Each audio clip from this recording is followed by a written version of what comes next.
Goeiedag geliefde en welkom by dag 5 van ons weeklange reeks Wanneer rus onmoontlik voel. Nou ek hoop hierdie week as jy so ver verrykend. Ek is pastoor Retief Boysen en vandag se boodskap is een van die belangrikste. Want as ons nie rus inoefen nie, sal uitbrand eenvoudig die resultaat wees van ons lewens. Ons het gesien wat rus is. Ons het gehoor hoe Jesus ons nooi en verkoop. Dis alles wat ons gesels het hierdie week, né? Maar hoe begin ons as mense prakties rus leef in 'n wêreld wat jy nie regtig toelaat om eintlik af te skakel nie? Jy sien geliefde, rus vra nie net vir 'n stil oomblik nie. Dit vra eintlik vir 'n heilige ritme. In die Bybel sien ons God wat nie net werk geskep het nie, maar ook uit 'n ritme geskep. 6 dae van die skepping was hy besig om te werk te arbei en toe op die laaste dag, die 7de dag, toe rus hy. Nie omdat hy moeg was nie, want God raak nooit moeg nie, maar omdat hy vir my en vir jou, hy wou vir ons 'n voorbeeld stel. 'n Voorbeeld van 'n ritme van rus is nie iets wat ons net op sy skuif of wanneer ons een keer per jaar op vakansie gaan nie. Dis iets wat ons moet integreer in ons lewens in. Jy sien, geliefde, ware rus gaan nie oor ophou werk nie. Dit gaan oor hoe jy beweeg tussen werk en herstel. Dit gaan nie oor om vol te word of om te vlug nie. Rus is nie ontsnapping nie. Rus is 'n ingesteldheid. Dis wanneer ek en jy kies om gereeld ons harte te herlaai met God se teenwoordigheid.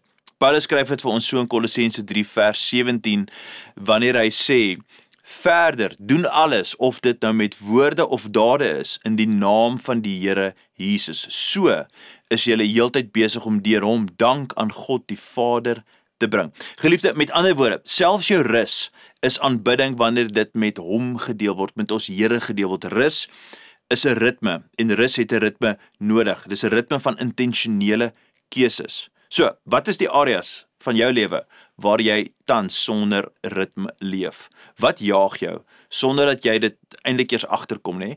Is daar 'n ruimte waar ek en jy waar jy kan sê, hier moet ek eintlik stadiger beweeg sodat ek voller kan leef, 'n plek en 'n spasie skep waar ek Jesus beleef. Nou, ek wil graag hê maak saam met my hierdie geloofsverklaring. Ek leef met ritme. Ek kies om nie deur die wêreld se pas beheer te word nie, maar deur God se ritme van genade en rus. Geliefde, rus is nie 'n luksheid nie, dis eenvoudig net gehoorsaamheid. Rus is nie beskore net vir die wat kan bekostig om weg te gaan nie. Rus is beskore vir elke persoon wat tyd op sy skuif en tyd maak saam met die Here. So wanneer ek en jy leer om ons tyd te spandeer om ons siel en ons liggaam te gee terug vir die Here in 'n ritme te skep waar ons weer gevul word met sy volheid en sy genade, dan vul ons harte weer met geloof en ons geloof kry weer ritme. Ons geloof kry weer momentum. So ek wil jou uitnooi vir môre om net weer in te skakel met ons laaste dag vir die week en te sien dat rus is eintlik 'n geloofskeuse. En as jy hierdie week nog saam met ons gewandel het, Sondag deel ons 'n boodskap. Die boodskap gaan oor wanneer jy moeg is. En ek hoop jy sal inskakel saam met ons 9uur op hierdie platform, of as jy in die area is in Alberton, 9uur by ons Alberton kampus of 5uur by ons Meyerton kampus. Maar vir nou, kom ons bid net saam. Hemelse Vader, so baie dankie dat ons leer vandag uit Paulus se woorde uit, wanneer ons na U toe kom met danksegging en met gebede, moet ons eintlik in 'n ritme lewe waar alles wat ons doen, moet ons doen asof vir U. En selfs wanneer ons stil raak, is dit sinvol. Dit maak sin dat ons U innooi in ons stilte, net om stil te raak, dalk die radio in die kar af te los wanneer ons ry op pad werk, en sê, Here, ek fokus my energie en my gedagtes nou op U.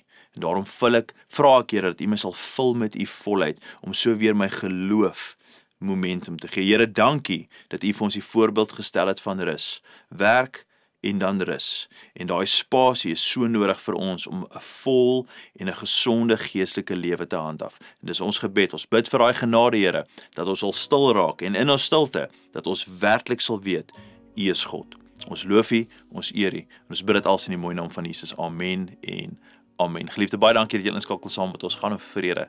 Totsiens.